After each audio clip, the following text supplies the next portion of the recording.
جب میں نے سینٹرل ماڈل اسکول میں داخلہ لیا تھا، یہ آپ کے قریب ہے، تو اس کی جو یونیفارم تھی وہ بھی یہ میرون رنگ کا کوٹ، اور یہاں تھا اس کا لوگو۔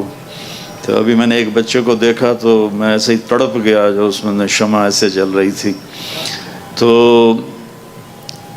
پھر میں اپنے آپ کو 16 سال کی عمر میں گورنمنٹ کالج میں دیکھتا ہوں، تو اسی کوٹ میں دیکھتا ہوں، اسی میرون جرسی میں دیکھتا ہوں، پرانی یادوں میں گم ہو جاتا ہوں۔ پھر ہم نے ایک بزم تصور سجائی ہے، پھر دل میں ایک کھوئی ہوئی یاد آئی ہے۔ 69 کی طرف جا رہا ہوں میں۔ ابھی آپ مجھے مولانا نہ سمجھیں، کوئی ہینکی پھینکی بھی لگ جائے گی تو یہ نہ کہنا دیکھو مولوی ہو کے کیا کہہ رہا ہے۔ ابھی میں طارق جمیل ہوں، یہ میرے وی سی ہیں۔ میرے پرنسپل تھے اشفاق علی خان رحمۃ اللہ علیہ، وہ میرے والد کے بھی استاد تھے۔ انہوں نے 44 میں ایمرسن کالج ملتان میں BA کیا تھا ان سے۔ پھر ہم نے ایک بزم تصور سجائی ہے، پھر دل میں ایک کھوئی ہوئی یاد آئی ہے، وہ دن کہ جنہیں لے گئی تھی گردش حیات، جانے کہاں سے آج انہیں ڈھونڈ لائی ہے۔ میں اللہ کی قدرت پہ شکر گزار بھی ہوں، رو بھی رہا ہوں، ہنس بھی رہا ہوں کہ اسی میں میں نے گانا بھی سنایا ہوا ہے، اسی گراؤنڈ میں، اور آج میں اللہ کی بال لے کے آیا ہوں۔ مجھے پڑھائی کا شوق نہیں تھا، مجھے میوزک کا شوق تھا۔ میں ہاسٹل سے بینجو بجاتا تھا، اب تو وہ پرانا ساز بن گیا ہے بینجو، اور گانے کا شوق تھا، سینکڑوں گانے مجھے یاد تھے۔ اور جب ہماری یہاں میوزیکل فنکشن ہوتا تھا تو باقی لڑکے ایک دفعہ سناتے تھے، میں 2 دفعہ آ کے سناتا تھا، مجھے دوبارہ بلوایا جاتا تھا۔ تو وہاں کر کے تھا ہمارا وہ فنکشن، تو لڑکوں نے مجھے بلایا کہ آپ کچھ سنائیں، تو میرا جی چاہتا ہے تو میں ایک بول سناؤں، وہ میں سنو۔ میں نے انہیں سنایا تھا، جلتے ہیں جس کے لیے تیری آنکھوں کے دیے، ڈھونڈ لایا ہوں وہی گیت میں تیرے لیے۔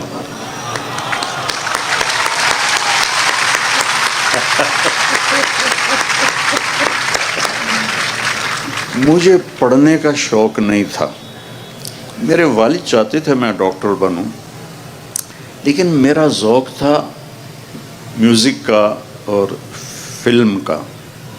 تو 60 اور 70 کے درمیان، دہائی 1960 سے 1970، جتنے مشہور گانے ہیں ان کی دھنیں میرے دماغ میں ہیں، گانے بھول گئے ہیں۔ یہ جو ہمارے نعت خواں ہیں یہ نعتیں پڑھتے ہیں گانوں کی طرز پر، تو جو تو 70 تک ہیں وہ تو میں پکڑ لیتا ہوں، 70 کے بعد کبھی سنے ہی نہیں تو وہ پکڑے نہیں جاتے۔ تو جنید جمشید کہ میں نے 1-2 نا بول پکڑے، تو حالانکہ وہ اپنی دھنیں خود بناتا تھا، وہ میوزیکل دنیا کا بادشاہ تھا۔ تو ایک دفعہ ہم وہاں تھے مکہ میں، تو اس نے یہ بنائی نعت، میٹھا میٹھا پیارا پیارا میرے نبی کا نام، سنیے نا، میٹھا میٹھا پیارا پیارا میرے نبی کا نام۔ میں نے کہا یار جنید میں سناؤں تمہیں؟ مجھے ایسے دیکھنے لگا، کہنے کیا مطلب؟ میں نے کہا میں بھی سناتا ہوں۔ کہنے لگا سناؤ۔ میں نے کہا جانے کہاں جانے وہ کون سے لوگ تھے جن کے پیار کو پیار ملا۔ کہا یار مولانا مجھے کوئی نہیں پکڑ سکتا کبھی بھی، تم پہلے آدمی ہو جو پکڑتے ہو۔ کہا اچھا میں ایک دھن بنا رہا ہوں وہ پکڑو۔ میں نے کہا اگر تو ہوئی 60 اور 70 کے درمیان اور مشہور، تو کتنا ہی ہمیں چگلا مار دے چلے گئے، اگر وہ مشہور ہوا اور 70 سے پہلے کا ہوا تو میں تمہیں پکڑ کے دکھا دوں، اس کے بعد کا مجھے پتہ نہیں.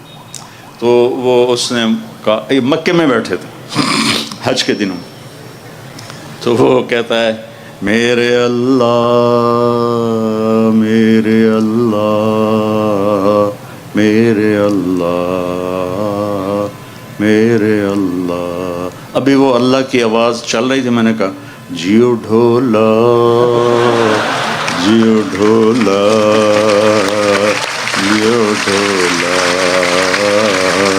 جیو ڈھولا.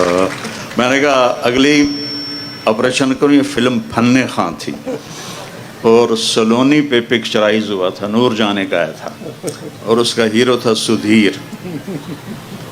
تو میرا ذوق جو تھا بچوں وہ یہی نہیں تھا جو آپ مجھے اب دیکھ رہے ہیں. پتہ میں کیسے پاس ہوتا تھا؟ سارا سال نہیں پڑھنا. اسٹڈی آر میں لوگ لڑکے پڑھے ہوتے تھے، کوئی فزکس کوئی کیمسٹری، اور میں اس وقت ایک رسالہ تھا مصور، فلمی رسالہ، وہ اٹھا کے لا کے وہ پڑھ رہا ہوتا تھا. اور اسکول میں کتاب میں ناول چھپا کے پڑھتا رہتا تھا.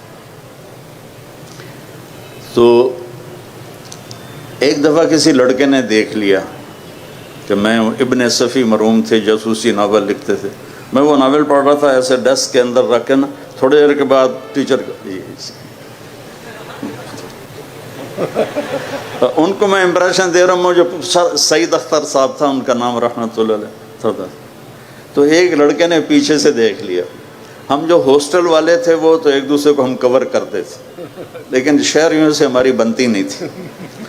تو وہ ایک نے دیکھ لیا تو اس نے جا کے نا، میں اتنا مگن تھا کہ میں نے اس کو اٹھتے بھی نہیں دیکھا جاتے بھی نہیں دیکھا.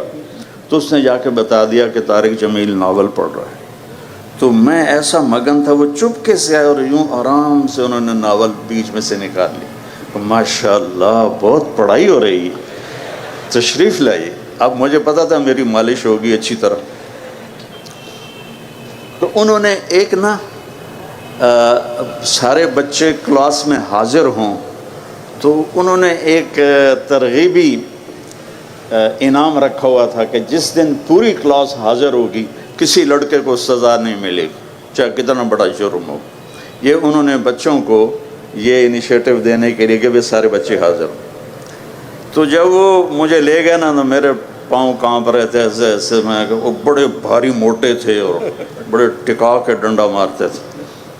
تو انہوں نے جب رجسٹر دیکھا نا تو سارے پریزنٹ تھے، کہنے لگے طارق جمیل صاحب بڑے خوش قسمت ہیں، آپ ڈنڈوں سے بچ گئے، آج ساری کلاس حاضر ہے. میں کہا جی ساری کلاس کا بہت شکریہ. جب پیپر آتا تھا، پیپر کتاب اٹھائی اور سامنے لے کے بیٹھ گیا. یا اللہ نہ میں نے کوئی شے یاد ہے نہ میں نے کوئی شے آمدی ہے تے پاس بھی ہونا ہے، بڑی بےزتی ہونی ہے. اے مہربانی کر جڑا پرچہ کل آنا ہے نا اے وچوں کٹ دے. بسم اللہ میں یوں کر کے بسم اللہ. تو کچھ نکل آتا تھا. تو حافظہ میرا اچھا تھا، مجھے رٹے نہیں لگانے پڑتے تھے. تو 5-10 صفحے ادھر سے پڑھ لیے، 5-10 صفحے ادھر، پھر دوبارہ کتاب رکھی. یا اللہ کل جو کچھ آنا میں نے دکھا دے. بسم اللہ. میں تو اس طرح پڑھتا رہا ہوں، لیکن تم ایسا نہ کرنا. اللہ نے میرے مقدر میں یہ لکھا تھا، اس لیے میرا ادھر کسی پڑھائی میں دل نہیں لگا. یہ جو مڈ ایگزامینیشن ہوتے ہیں جیسے پہلے ہوتے تھے سمائی ششماہی، سر یہ امتحان ہوتے ہیں سمائی ششماہی؟ بالکل ہوتے ہیں. ششمائی امتحان تھا اور مجھے یاد نہیں پیپر کس چیز کا، انگلش کا تھا میرے خیال میں. یہ سامنے ہال ہے اس میں. تو میں اور میرا ایک کلاس والے ہم چلے گئے مووی دیکھنے 9 سے 12. تو 12 بج گئے، گیٹ بند، یہ بھی وہ بھی. تو وہاں مال روڈ پر ایک انٹرنیشنل ہوٹل ہوتا تھا اس وقت، 4 اسٹار. اس میں ہم نے کمرہ لیا اور سو گئے. صبح میرا پیپر ہے، وہاں میں سو گیا. آنکھ کھلی تو 9 بج رہے تھے، گرمیوں کے دن تھے اور اے سی کا کمرہ تھا. 9 بجے آ کے میں کوئی میرا تو پرچہ ہے ہی. میں نے وہاں سے رکشہ پکڑا اور بھاگا یہاں آیا تو سامنے ایک پروفیسر کھڑے تھے، ٹیچر ہمارے. جی کیسے آنا ہو؟